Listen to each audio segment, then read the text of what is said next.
అవి ఇంకా ఉన్నత స్థాయిలో వస్తే తప్పకుండా దాన్ని మేము ఇంప్లిమెంట్ చేసి చూస్తాం. సో అదే అవుట్లుక్ అందరిలో ఉంటుంది, అదే విధానం ఆల్ ఆఫీసర్స్ దాని గురించి ఆలోచిస్తారని మీకు తెలియజేస్తాం. సార్, ప్రధాన ప్రతిపక్ష నేతలపై చాలా కేసులు పెండింగ్ లో ఉన్నాయి, వాటిపై పురోగతి ఎలా ఉండబోతుంది? కేసులు ఉంటాయి, ఎప్పుడైనా యూఐ కేసులు ఉంటాయి.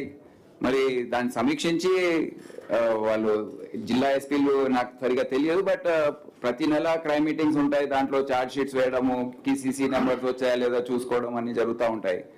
సో దాంట్లో ఏదన్నా లోపం ఉంటే తప్పకుండా మేము క్రైమ్ మీటింగ్స్ ఏవైతే ఉన్నాయో ప్రతి నెల ప్రతి ఒక్కరు క్రైమ్ మీటింగ్ పెట్టుకోవాలి.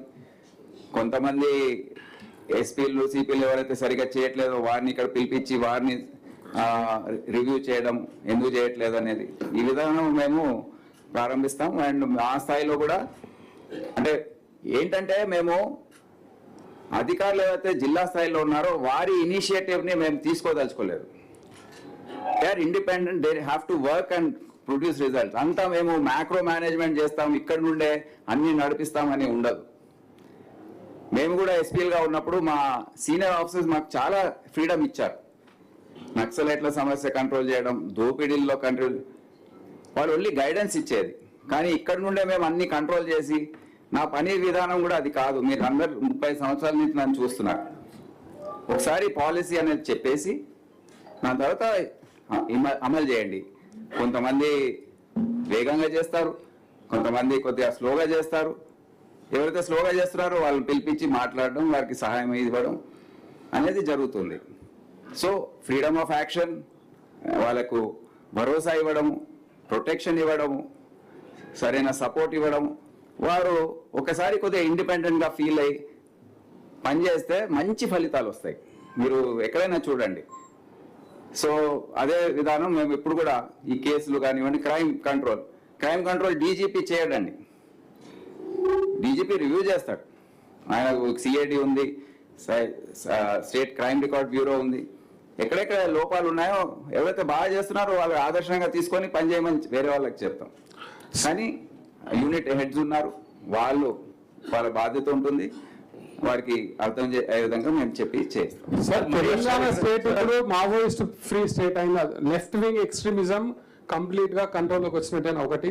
2, సరెండర్ అయిన వాళ్ళ మీద మీ సూపర్విజన్ ఎలా ఉండబోతుంది? ఎందుకంటే గతంలో సరెండర్ అయిన తర్వాత కొన్ని ఇష్యూస్ జరిగినాయి కాబట్టి దాంట్లో మీ వ్యూహాలు ఎలా ఉండబోతున్నాయి? ఇప్పుడు ఎన్నో సంవత్సరాల తర్వాత, దాదాపు 40 సంవత్సరాల తర్వాత మనకు ఈ రోజు మనం చూస్తున్నాం. ఎక్కడైతే మనము ధైర్యంగా చెప్పవచ్చు ఈ సమస్య దాదాపుగా ఇప్పుడు మళ్ళీ ఇక్కడ నుండి మళ్ళీ రివైవ్ అయ్యే ఛాన్స్ చాలా తక్కువగా ఉంది. 2010లో ఏదైతే ఆపరేషన్ స్టార్ట్ చేశారో గవర్నమెంట్ ఆఫ్ ఇండియా, అప్పుడు ఇది మేము 2-3 ఇయర్స్లో ఖతం చేస్తామంటే మేమంతా తెలంగాణ రాష్ట్రం మేము నవ్వినాం. ఎందుకంటే మేము ఏదైతే పోరాడి చూసామో వాళ్ళని, మాకు తెలుసు ఈ సమస్య ఈ విధంగా కంట్రోల్ అయ్యేది కాదు ఇది. ఎందుకంటే మనం ఎంత ఫోర్స్ డిప్లాయ్మెంట్ చేసినా వాళ్ళు అక్కడ దాక్కుంటారు, గొరిల్లాస్ కదా. అది కొన్ని రోజులు కనబడకుండా వెళ్తారు, మళ్ళీ జమ అవుతారు, మళ్ళీ ఆపరేషన్ స్టార్ట్ అవుతాయి. సో ఇదంతా మాకు తెలుసు కనుక మాకు దానిపైన నమ్మకం అప్పుడు లేదు. కానీ ఇప్పుడు ఏదైతే జరిగిందో దాదాపుగా టాప్ లీడర్షిప్ అంతా సరెండర్ కావడం, లేకపోతే ఎన్కౌంటర్లో చనిపోవడం, కింది వరకు కాడర్స్ వాళ్ళు కూడా ఆయుధాలతో, వారు ఊరికే వస్తే అనుమానం వస్తుంది కానీ ఆయుధాలతో వచ్చారు. సో అది ఏంటంటే ఇప్పుడు మాకు ముందున్న ఛాలెంజ్ ఏంటంటే వీళ్ళు ఏం చేస్తున్నారని చూడడం, వాళ్ళకి ఏదైతే పునర్వాసము కార్యక్రమం ఏదైతే ఉందో ఒక ప్రత్యేకమైన కార్యక్రమం రాష్ట్ర ప్రభుత్వం కాదు కేంద్ర ప్రభుత్వం ద్వారా అమలు చేయమని చెప్పడం జరిగింది. సో దాన్ని పక్కగా మేము అమలు చేస్తాం. అందరు కూడా జనజీవన స్రవంతిలో మళ్ళీ కలిసే విధంగా మేము చర్యలు తీసుకుంటాం. ఈ సమస్య మళ్ళీ పునరావృతం కాకుండా అన్ని జాగ్రత్తలు, అన్ని చర్యలు మేము తీసుకుంటామని తెలియజేస్తాం.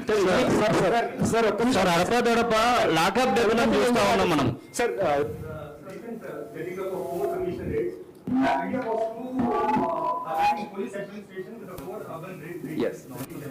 But what we see is the jurisdictions of Cyberabad and Malkatgiri, they continue to be too large, where police stations are hours away from the headquarters.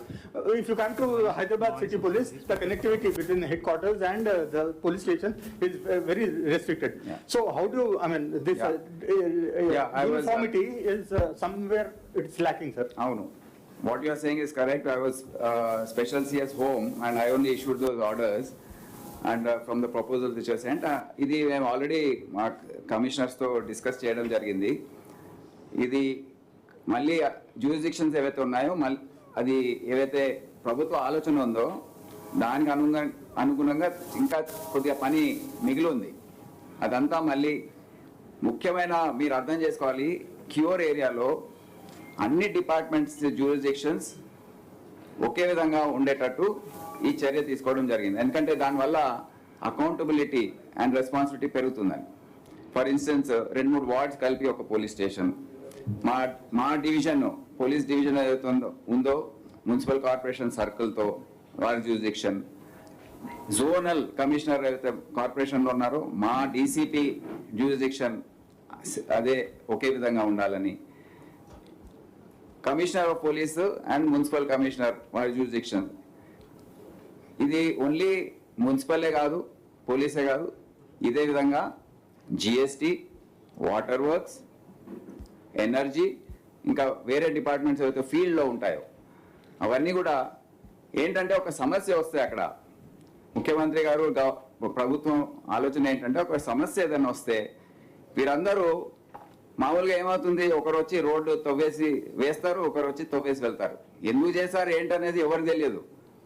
ఇటువంటి తప్పులు కాకుండా ఒక రోడ్ తవ్వక ముందు అక్కడ ఉన్న police, traffic police, municipal authorities, అక్కడ ఉన్న energy department సంబంధించిన అధికారులు, ట్రాన్స్కో, వాటర్ వర్క్స్, అక్కడ పైప్ లైన్లు ఉండొచ్చు, అవన్నీ కూడా వాళ్ళు ఒక సమిష్టిగా ఒక టీమ్గా ఏర్పడి వెళ్ళి చూసి అందరూ కోఆర్డినేటెడ్గా చేస్తే అది దానికి అర్థం ఉంటుంది, అది పని తొందరగా అవుతుంది కోఆర్డినేటెడ్ మేనర్లో, ప్లస్ మనకు మంచి ఫలితాలు. దాంట్లో కొద్దిగా పని మిగిలింది, అది తప్పకుండా మేము టేకప్ చేస్తా ఉంటాం. సార్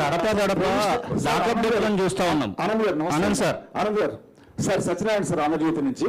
ఇక్కడ సార్, పోలీస్ స్టేషన్ అంటే ఒక నమ్మకం సార్, పోలీసులు అంటే ఒక నమ్మకం. అయితే ఈ మధ్యకాలంగా చూస్తుంటే చాలా చోట్ల పోలీస్ సిబ్బంది మీద తీవ్రమైన అవినీతి ఆరోపణలు వస్తున్నాయి. కేసుల కోసం వచ్చిన వాళ్ళ దగ్గర డబ్బులు తీసుకోవటం అనే సమస్య ఎక్కువైపోయింది. అంటే సూపర్వైజింగ్ లోపమని నేను భావిస్తున్నాను. అంటే వస్తున్న ఇన్సిడెంట్లను బట్టి చూస్తే ఇప్పుడు మీరు రాష్ట్ర పోలీసులకి అవినీతికి సంబంధించి ఏ విధమైన సూచన సందేశం ఇవ్వబోతున్నారు? దాని గురించి వారితో నేను ప్రత్యేకంగా మాట్లాడబోతున్నాను. నేను కూడా ఏసీబీలో పనిచేసినప్పుడు చూశాను, ఈ ఏదైతే మీరు చెప్తున్నారో అది నేను కూడా గమనించాను. దీనిపైన చాలా సీరియస్గా ఆలోచించే అవసరం ఉంది, అందరికీ మార్గదర్శకాలు ఇవ్వడం అవసరం ఉంది. అండ్ దానిపైన ఎవరైతే ఉల్లంఘిస్తున్నారో వారిపైన కఠినమైన చర్యలు తీసుకోవడం, ఎందుకంటే వేరే వాళ్ళు ఒక ఎగ్జాంపుల్గా నిలబడాలని కూడా ఉంటుంది కనుక అది తప్పకుండా మేము ఈ ఇష్యూని అడ్రస్ చేస్తాం. ఒక సీరియస్ ప్రాబ్లం ఇది, దాన్ని మేము గుర్తించామని తెలియజేస్తున్నాం. నాయకులు ఇంకా 5 మంది ఉన్నట్లు సమాచారం ఉంది. దీని మీద మావోయిస్ట్ నాయకులు 5 మిగిలి ఉన్నారు. వాళ్ళ పైన మీ విధానం ఎట్లా ఉండబోతుంది? వారు అందరు వారి సహచరులు ఏవైతే ఉన్నారో సరెండర్ చేసినట్టు వారికి పిలిపిస్తున్నాము బహిరంగంగా. దయచేసి మీరు వచ్చేసేయండి. మేము పూర్తి స్థాయిలో ప్రభుత్వ పరంగా అన్ని చర్యలు, అన్ని డిపార్ట్మెంట్స్కి మార్గదర్శకాలు జారీ చేయడం జరిగింది. వారిని పూర్తి స్థాయిలో మేము పునరావాసం కల్పించి మళ్ళీ ఈ సమాజంలో వారిని కలుపుకునే విధంగా అన్ని చర్యలు మా డిపార్ట్మెంట్ పరంగా మేము పర్సనల్గా సూపర్వైజ్ చేసి 2 నెలలకోసారి ఒక రివిజన్ ఉంటుంది, 6 నెలలకోసారి ఇంకోసారి సమీక్షిస్తాం. ఈ ఎస్ఐబిలో కూడా ఈ విధానం ఎప్పటి నుంచో ఉంది. In fact surrender and rehabilitation policy మన రాష్ట్రంలో 1993లో ఫస్ట్ టైం అమలు చేయడం జరిగింది. దాని తర్వాత ఇప్పుడు పూర్తి స్థాయిలో ఎవరైతే వచ్చారో వారందరూ కూడా ఏ విధంగా వాళ్ళు వాటిని బ్రతుకుతున్నారు, వారి జీవనాధారం ఏంటి, జనజీవన స్రవంతిలో కలిసారా లేదా, ఆ గ్రామాల్లో ఎక్కడైతే ఉంటున్నారో వారిని ఎవరైనా వేధిస్తున్నారా లేకపోతే వీరు వేరే వారిని వేధిస్తున్నారా అనేది అన్ని కూడా మేము పరిశీలిస్తున్నాం. ఎస్ఐబి పరంగా వీపైన పూర్తి స్థాయిలో దృష్టి ఉంది. ఎవరైతే ఇంకా బయట ఉన్నారో దయచేసి అందరు కూడా తక్షణమే వచ్చి లొంగిపోవాలని వారికి సార్, చూస్తా ఉన్నాం, థర్డ్ డిగ్రీ అని చెప్పేసి వింటా ఉన్నాం. ఆ విషయంలో ఏం చెప్తారు సార్? సార్, మాదక ద్రవ్యాల నియంత్రణ పైన మాట్లాడుతున్నారు. అయితే గ్రౌండ్ లెవెల్లో మాత్రం చాలా చోట్ల డిపార్ట్మెంట్ వాళ్ళు ట్రేస్ చేసిన తర్వాత పొలిటికల్ ప్రెషర్స్ తోటి వాటిని కేసెస్ కాకుండా అక్కడ వదిలేస్తున్నారని గ్రౌండ్ లెవెల్ ఇన్ఫర్మేషన్ సార్. దానిపైన అంతా దిగజారి ఎవరు చేయరు నేను అనుకుంటాను. అది తప్పుడు సమాచారం సార్. తర్వాత ఇంకొక నేను కూడా ఈ సమస్య 4-5 సంవత్సరాల నుంచి ఎక్కువ ఫోన్ కూడా మాదక ద్రవ్యాల గురించి ఎవరు కూడా ఫోన్ చేయడండి. పొలిటికల్ ప్రెషర్స్ తోటి డిపార్ట్మెంట్ వాళ్ళు వాళ్ళని వదిలేస్తున్నారని ఒక ఇన్ఫర్మేషన్ సార్. అది కరెక్ట్. తర్వాత రెండో విషయం సార్, ఒకటే ప్రశ్న అలౌడ్. పోలీసులకు సంబంధించి సార్, తెలుగు స్టేట్ లో ఒక ఆర్షట్ పెట్టి ఉంది. మంగ్లీ ఇష్యూ నడుస్తున్నది. సిఐడిలో 62 కేసులు ఉన్నాయి. అటు హైదరాబాద్ లో ఉన్నాయి, సైబరాబాద్ లో ఉన్నాయి. దీనికి సంబంధించి అసలు మనం ఏం చేయబోతున్నాం? ఎందుకంటే మంగ్లీ అంటే ఒక సీరియస్ ఇష్యూ కాదని వదిలిపెడుతున్నారు, కానీ కొన్ని వందల మంది రోడ్ల మీదకి వస్తున్నారు. What is strategy?